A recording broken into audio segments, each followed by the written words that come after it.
Maze Runner, la cura mortal, por James Dasher. Capítulo 1. Fue el olor lo que comenzó a enloquecer a Thomas. No el estar solo durante más de 3 semanas, ni el blanco de las paredes, el techo y el piso. No fue la falta de ventanas, o el hecho de que nunca apagaran las luces. Nada de eso. Le habían quitado el reloj. Le daban la misma comida 3 veces por día. Un trozo de jamón, puré de papa, zanahorias crudas, una rebanada de pan y agua. No le hablaban ni permitían que nadie ingresara en la habitación. No había libros, ni películas, ni juegos. El aislamiento era total. Ya habían pasado más de 3 semanas, aunque había comenzado a dudar de su registro del tiempo, que era puramente instintivo. Trató de calcular cuándo se había hecho de noche y asegurarse así de dormir una cantidad de horas normal. Las comidas ayudaban, a pesar de que no parecían llegar en forma regular, como si quisieran desorientarlo deliberadamente. Solo, en una habitación de paredes acolchadas, desprovista de color con excepción de un pequeño retrete de acero inoxidable escondido en el rincón, y un viejo escritorio de madera, de ninguna utilidad para Thomas. Solo, en medio de un silencio insoportable, con tiempo ilimitado para pensar en la enfermedad arraigada en su interior, la llamarada. Ese virus mudo y sigiloso que se llevaba lentamente todo lo que había de humano en una persona. Nada de eso lo volvió loco, pero él apestaba, y por algún motivo eso convertía sus nervios en púas filosas que atravesaban la solidez de su cordura. No lo dejaban darse una ducha. Desde su llegada no le habían proporcionado una muda de ropa ni algo con lo cual higienarse el cuerpo. Un simple trapo habría bastado. Podría haberlo mojado en el agua que le daban para beber y al menos limpiarse el rostro, pero no tenía nada más que la ropa sucia que llevaba cuando lo encontraron. Ni siquiera una cama. Dormía acurrucado contra un rincón en la habitación, con los brazos cruzados, intentando atrapar un poco de calor, temblando de vez en cuando. No entendía por qué el hedor de su propio cuerpo era lo que más le asustaba, tal vez porque era la señal de que había perdido el juicio. Pero, por alguna extraña razón, el deterioro de su higiene presionaba su cerebro, provocándole pensamientos horrendos. Como si estuviera pudriendo, como si sus entrañas estuvieran descomponiéndose, al igual que el exterior. Por irracional que pareciera, esa era una gran preocupación. Tenía comida en abundancia y agua suficiente para saciar la sed.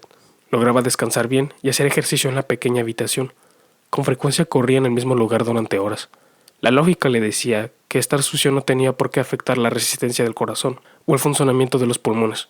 Sin embargo, su mente había comenzado a creer que su persistente mal olor representaba la irrupción de la muerte y que estaba a punto de devorarlo entero.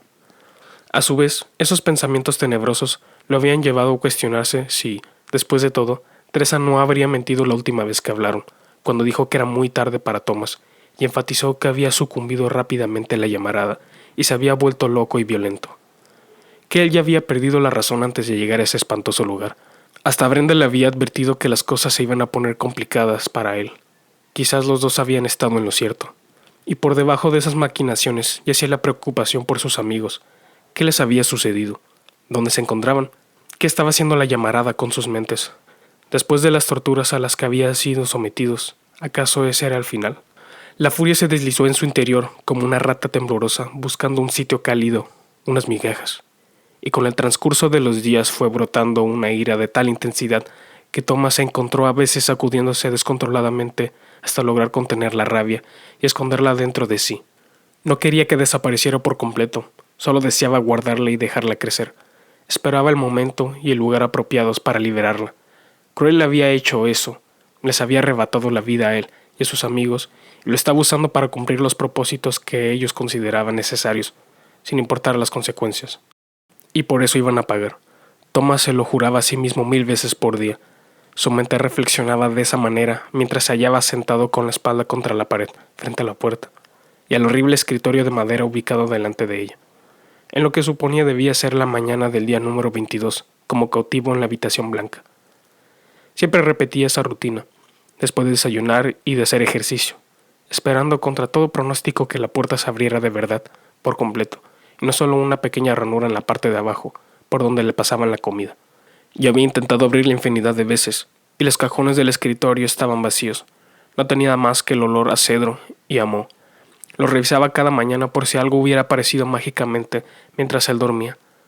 Esas cosas solían ocurrir a menudo cuando tratabas con Cruel. De modo que permanecía ahí, sentado, esperando. Silencio y paredes blancas, el olor de su propio cuerpo, Se ponía a pensar en sus amigos, Binjo, Newt, Sartén y los pocos habitantes que habían sobrevivido, Brenda y George, que se habían esfumado después del rescate en el gigantesco berg, Harriet y Sonia, las otras chicas del grupo B, Aris, en Brenda y la advertencia que le había hecho después de que él despertó por primera vez en esa habitación. ¿Cómo había podido hablarle dentro de su mente? ¿Estaba de su lado o no? Pero más que nada, pensaba en Teresa. No podía quitársela de la cabeza, a pesar de que la odiaba un poquito más con el correr de las horas. Las últimas palabras que ella le había dicho fueron: cruel es bueno. Y, tuviera razón o no, para Tomás ella había pasado a representar todas las cosas terribles que habían sucedido. Cada vez que se acordaba de ella, la ira se desataba en su interior. Quizá toda esa furia eran los últimos resabios de cordura que quedaban en su interior. Comer, dormir, hacer gimnasia, tener ansias de venganza, eso fue lo que hizo durante 3 días más, en soledad. Al día 26, la puerta se abrió. Si te gustó este video, te invito a que des like, comentes y te suscribas.